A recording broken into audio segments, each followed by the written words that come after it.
to welcome you to the SINNOGENES interview series, where we have invited some of our stakeholders. And today with me, I have Mrs. Nana Apostolidou, who is the technical coordinator of SINNOGENES project and is from UBITECH Energy. And also with us, we have Mrs. Ralitsa Rumenova, who is an innovation and implementation manager from Entra Energy. So welcome, ladies, and I will first pass the floor to Nana, just to give us a brief on what is SINNOGENES project about. So, Thank Nana, you, Magda. Thank you, Magda. Thank you. Well, SINNOGENES project focuses on developing innovative energy storage solutions and flexible power generation that will assist the transition to clean energy. In this frame, first of all, I would like to thank you very much, Ralitsa, for accepting to have this interview with us to discuss on storage and on flexibility issues in the energy market from your perspective as an expert on the field. Thank you for the invitation. Yeah, please go on. Before starting the questions, if you want to say a few words about Entra Energy, about your company and your expertise, please feel free. Yeah, sure. Thank you for the invitation once again. What the project deals with is just in the immediate focus and interest of what Entra Energy is doing and our plans for development. So just in a nutshell, Entra Energy is a SME company. We have a passion and operations in the transformation of the energy sector towards good. So we have two production units, renewable energy production units. We have a small hydropower plant in the southeast of Bulgaria, and we have, which is half megawatt capacity, and we have a 4 megawatt wind park in the middle of Bulgaria, 2x2 wind turbines, and we produce energy from renewable sources. But this is not the only focus and interest in the field for Entra Energy. In the last couple of years, we've been very much focused on some R&D activities, internal R&D activities and projects that we work on that are focusing in democratization and digitalization of the energy sector, dealing with some very hot topics like flexibility, service definition and exchange and trading, like some solutions IoT-based and blockchain-based and machine learning-based solutions for getting the assets connected in a secure, fast and reliable way, and developing some mechanisms to remotely monitor and predict the production of our units, and thus making our assets eligible to participate in some future flexibility markets, for example. But I'm going to tell you further on about this as well. Yes, thanks. I see that you're the perfect candidate for this interview. So you do use flexibility in your operation, or at least you plan to use. So can you provide us specific examples from your experience, from your work? Yes. Well, actually, we do not use flexibility, but we've been working on a project that has just finished. It was called FlexiGrid, funded by Horizon 2020 project, that was dealing with exactly with flexibility. So within the project, we were working together with the partners, other partners in the consortium. We were working on defining the possible flexibility services and their parameters, the possible implications of the flexibility services, the different designs of flexibility markets, and more importantly, to develop a blockchain-based platform for trading, for allowing the DSOs to trade flexibility, procure flexibility from different flexibility assets within their networks and systems. What we were doing here in Bulgaria locally, we were demonstrating a peer-to-peer solution that made possible for the different prosumers, consumers, and producers, all connected to the DSO network, to provide flexibility whenever it was needed as a demand response solution for congestion management. And we as Entra Energy, we have developed smart meters, IoT-based smart meters, and a platform that is managing these smart meters, and that is simulating, because of some legislation limitations, the provision of these flexibility services.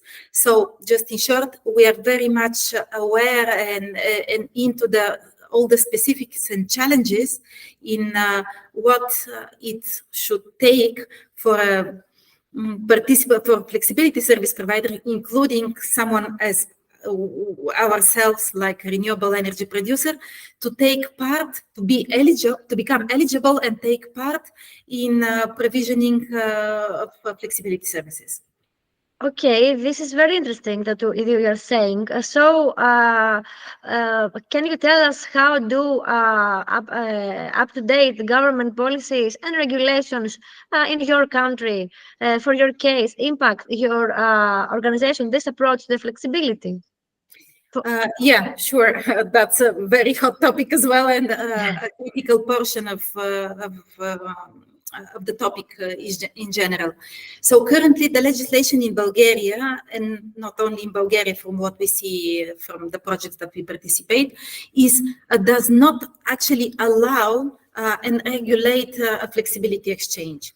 So what happens when some congestion is foreseen, what the DSOs or the grid operator does, it curtails the renewable energy producers. So in cases that some problem is foreseen, we cannot, neither we as renewable energy provider nor the consumers or prosumers in the network can provide, because it's not legislated properly, flexibility service. So the challenges lay on the fact that the technology is really developing fast. The market design and all the challenges that the adoption of a higher and higher portion of renewable energy resources actually causes to the grid system and to the overall energy system, because you know, and I don't need to explain, I think, that having a higher portion of renewable energy produced, energy produced by renewable sources that are distributed, and that are, most of them are connected not on high voltage but medium voltage systems, really makes it a challenge for the grid operator to be able to monitor in real time what's going on the system, to control it, and to manage it properly. So what needs to be done and what the regulations should allow to happen is that firstly, the different players that consist the value chain from generating electricity to distributing and consuming needs to be connected, needs to become visible for the other players, or at least to the grid operator, and needs to be allowed by the legislation again, and not only, to become active players in the flexibility exchange. So these are the directions that the regulatory should follow, so that to make possible for flexibility to happen. Okay, yes, I personally agree with this view. I see your point. But what about the financial incentives or the financing schemes that you consider the most effective in promoting the adoption of these flexibility technologies? For example, in your organization, give us your example, your point of view. Yeah, before speaking about the financial incentives and mechanisms, I just want to mention something really concrete and specific that we are considering internally as renewable energy producer to implement so that to ease our operations and to increase our profit. So as I mentioned, we operate a wind park.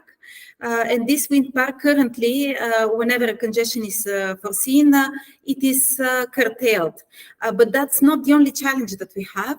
The other challenge lays from the prices that are very much pushed down in the, because of the ever-increasing share of the photovoltaic parks that produce energy from solar parks.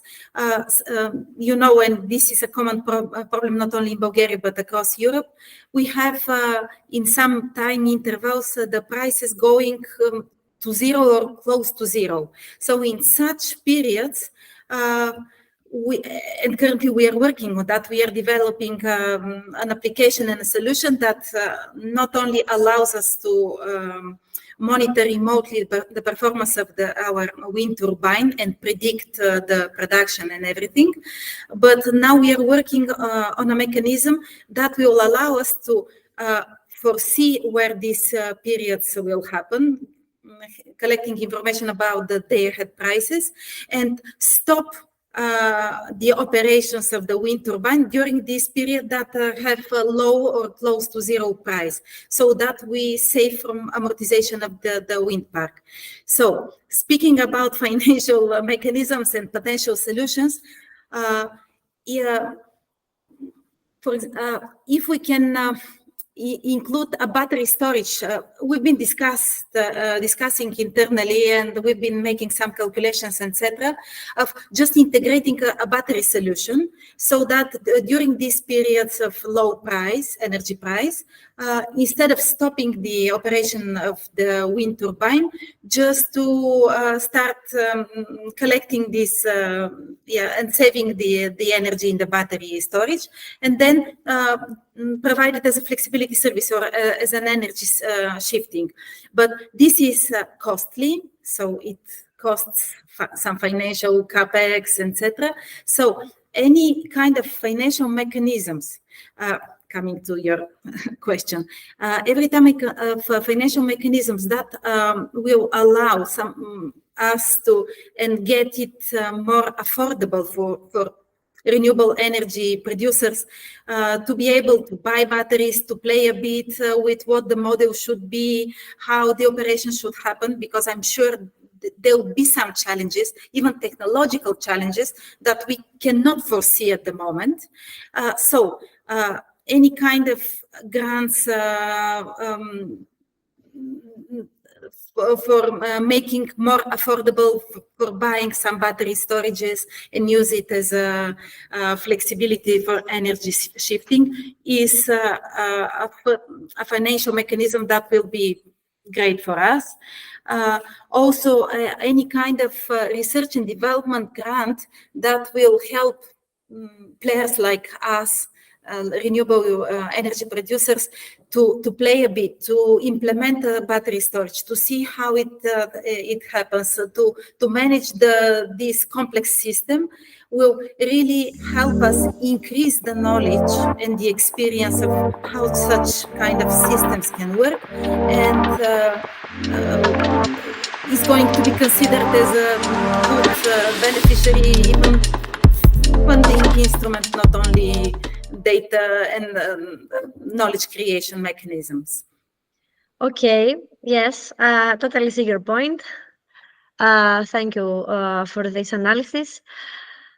Now, another question I would like to ask you, it's about your opinion and your thoughts about the specific regulatory framework that would enable or disable, let's say, the flexibility technologies into operational field devices, such as batteries that you have referred to. For example, could this be a significant barrier to the adoption of the technologies that this project, the SINNOGENES, is dealing? Let me remind you that these technologies involve demand response, pumping storage, that is one of your fields, thermal storage batteries, and electromobility via batteries and hydrogen. Well, the regulation, there is a lot going on in Bulgaria currently in terms of regulation. There are some debates, and the energy law was changed, then it was banned by the president, and now it's again under discussion, etc. So for sure, the current legislation is not flexible enough to even provision and to define the proper framework and to provide the needed freedom so that this kind of innovative and flexible technology solution to happen. So a lot of work needs to be done in this respect, and regulatory synchronization and legislation change is among the key factors and the key barriers for such solutions currently to be implemented on the market. Because nowadays, as I said, it's not possible in Bulgaria to provide flexibility services because it's actually forbidden by the legislation. It's not allowed. Okay, it's not forbidden, but it's not allowed. Okay, I see your point. And also I see that you are very active and very well informed. So you're a very active player. Now I want to ask you in regard of this, some for futuristic questions about, let's say, how do you believe that the market trends will go? What changes do you think will affect this flexibility sector? And of course, how you are preparing your organization to adjust to these changes in the near future, let's say. Okay. So that's a very interesting question, and it has a lot of aspects, but I would say that there are some really key elements that need to happen, and they're very basic. First of all, we need to get all the assets and the grid operators and all the players, starting from the distributed generation, and not only distributed from the generation point, through the distribution grid to the consumers, get connected and get visualized. So the grid operators, and not only them, but every owner of an asset or of a key player within this value chain, to be able to first, to see the overall picture, because you cannot manage something that you are not aware of. So getting connected in a reliable and secure way, being installed with some smart meters, IoT based, etc., is the first condition for flexibility to happen. So being connected. The second is, and what we are currently working on, is by being connected, to have real-time information of what's going on, and have some even simple prediction algorithms to foresee how the asset is going to perform, or how the grid is going to perform, to foresee some problems, so that to know what is going to be the service that will be needed, so the systems works flawlessly. So, and in this respect, the different technologies like IoT really make it possible for all the players to be democratized.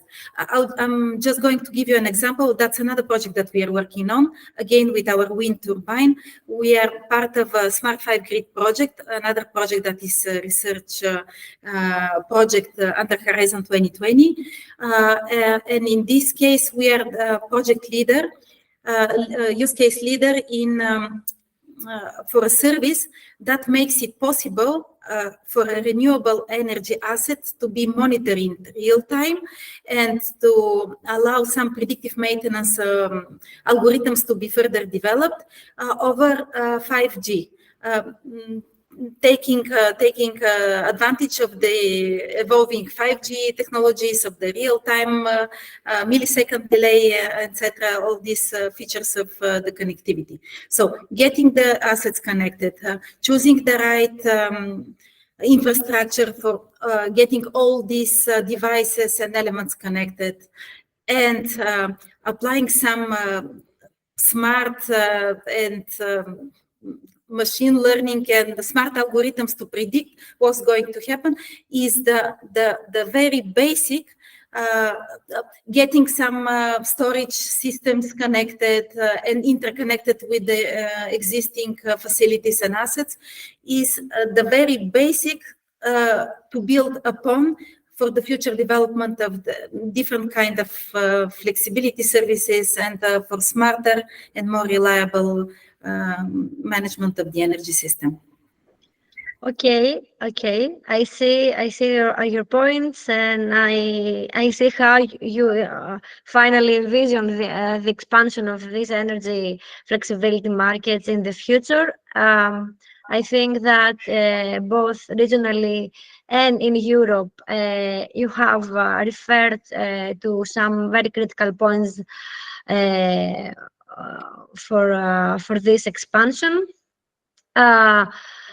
I don't know if you want to add anything else. Let's say about what impact do you anticipate that these technologies will have on energy markets, let's say prices and supply in the future, or some words about the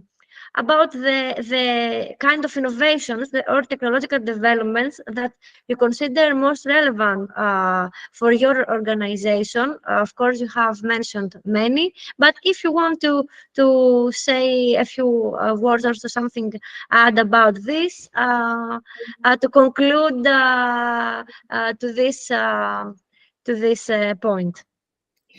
I think that the Synergies project is dealing just in the eye of the potential, the biggest potential for innovation in the field, because the advanced energy storage systems really will provide availability for the different players, including players like us, renewable energy producers, to manage in a much better way the performance of the asset and the outcome of the asset, the financial outcome. Because as I mentioned, you know that the prices, the electricity prices are very volatile.